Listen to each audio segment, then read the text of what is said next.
neexul tribune yéene kaay ne dama ne la Macky Sall kay doxantu la doon def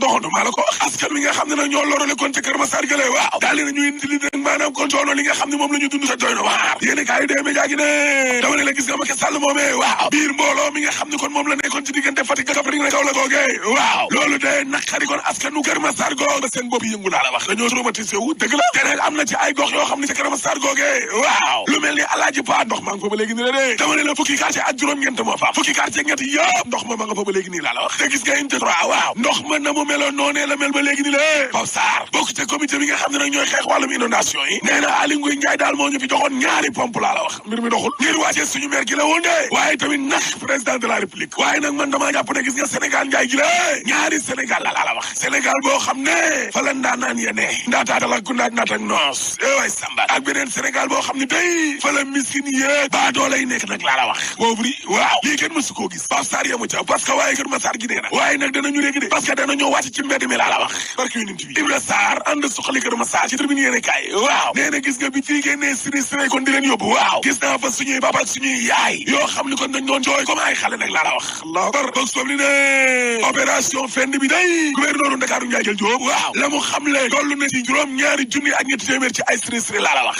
wal fajri na dëgg la ñi nga xam ne ñoom ñoo loru la ci mbënd mi de ëpp nañu juróom-ñaari junni allahu akbar la ilaha illallah évidence yéene kaay ne Mamadou Massaly day waaw ma ngay dimbali nag ñi nga xam ne kon maanaam dañoo loru la ci diwaanu Thiès kale benn jëkk ñaari gaar Dakar Times ne gis nga ko bi ci lé corona gi waaw dama ne la moo tax plan Orsec bi kale mardi kali waaw gouverneur Ndakaaru Ndiaye Jël Joob daal dinay xam ne loolu tolloon ñetti téeméer ci ay millions la ñu fas yéene financé ci opération fend gi ngir dëkk bi mën a waaw ci plan Orsec bi te gis nga 2012 gouvernement bi dong génnee woon na 3,970 milliards la ilaha illallah askan wi nga xam ne ñoom ñoo ci def seen xaalis nag ñetti milliards ak genn wàllu kon génnee woon nañ ko 2012 laa la wax waaye gis nga ren ji lé ñetti téeméeri millions 300 allahu akbar laas ne mbooloo mi nga xam ne nag ñoo wër kon président Macky Sall barki dee mboo Ndiaye waaw Moustapha Diakhaté nee na ñàkk bëgg sa réew daal la feeñ foofee ak des civisme la léegi nag la ñuy wax ministre de l'intérieur Aly Ngouille Ndiaye mooy lépp loo xam ne kon tere woon nañ ko askan wi la loolee moom lañ ko dindi askan wi ci boppam kon nañ leen bàyyi ñu def lu leen neex waay samba waaw parce que président Macky Sall kon li mu def ni leen ay manquement ak ay errement yu garaaw a garaaw la la wax ba tax na lépp lu xeetoo woon ak ay tere di mbirum arrêté ak yooyee ministre bi na ko dindi man Moustapha Diakhaté man maa ko wax nawetaan yeeg yëpp nañ leen ko organiser ubbi waat stade yi gars yi nañ dem ca lamb ja championnat yi waxi noppi salle de spectacle yi becc mi na dooraat becc ma kay ministre de l'intérieur nee na dooraat na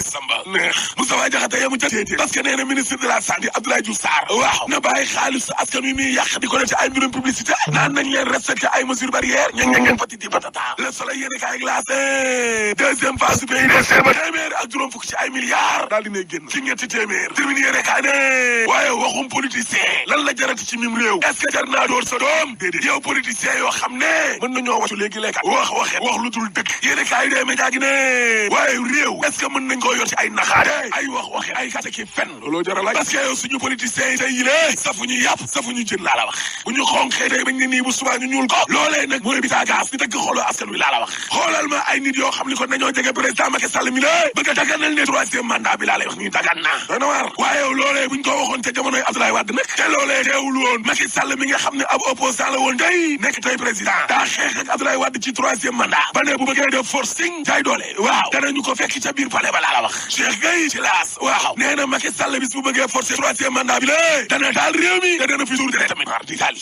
ilaha illallah akay Abdoulaye Mamadou Guissé ci Vox Populi waaw nee na yéen a ko dal de xanaa xamoon leen ne Macky Sall départ am lay préparé ni ne de waaye waajalul sax yor réew mi Macky Sall dafa lajj li mu war a def nag mooy nekk ndomba tànkam laa la wax Abdoulaye Mamadou Guissé ne maa leen wax li le Macky Sall kàddoom ci boppam moo amul valeur lépp lum la wax lu dul dama nomarem fay ba dof Macky waxu la dara lum la wax lu dul loolee waxu la lu am du samay kàddu Mamadou Abdoulaye Guissé mooy wax Sud Quotidien de la mu wax waaw nee na politiciens yi dooraa nañu kon activité de dëgg la enquête yéene kaay ne rentrée politique u parti démocratique sénégalais day waaw dañoo mel ni koy soox de PDS ak ñi nga xam ne ñoom ñoo fa jógee yëpp PDS problème mu leader yoo xam ne dana jaay seen projet bu bees lé Ibrahima Bakhoum nee na gis nga PDS bii karkanam ya fa nekk bariwul de professeur Abdourahmane Thiam UGB nee na gis nga atu politique bi la xëccoo la de te loolu PDS mënu cee riche critique yéene kaay ne en tout cas Macky Sall day ma ngay manœuvre de présidentielle 2024 waaw waaye Idrissa Seck tamit mi ngi am ñu muy waxtaanal ak defi sondage ngir xool nan lay joxe Macky Sall mu jóge la te mooy yéene kaay ne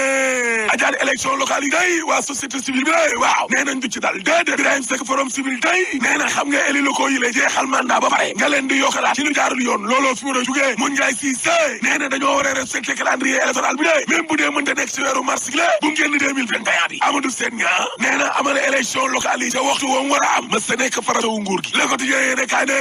wàllu magistrature ba day waaw ginnaaw nag bañ ko dégloo ca section générale de l'administration de la justice Souleymane Teliko ña ngi koy xaar nag ca conseil de discipline ba ca yàlla évidence yéene kaay ne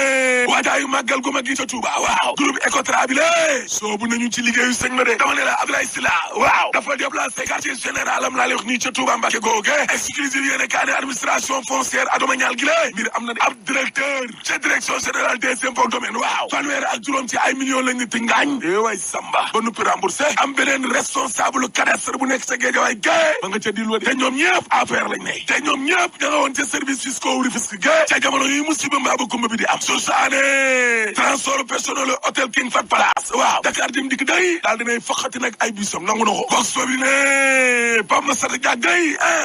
lakk na daay gi laa la wax yekk na lu mel ni xamee justice su France gala ak ñi yàq njabootu Diack yi Pape Massata Diack nee na Père Lamine Diack bis bu waxee CIO bi day explosé laa la wax allahu akbar Pape Massata Diack ne nguuru Sénégal gi waaw dafa war na porter plainte nag kii justice su France loolooy dëgg de waaye justice su Sénégal nag ak lu mu porter plainte justice su France gale te porter plainte wul ñu yor suñu pétrole bii dama leen a juum na parce que suul gaz du ko tere xañ te troisième mandat dañ ko fiy tere rek boo paree ma ne la alaaji tëjëp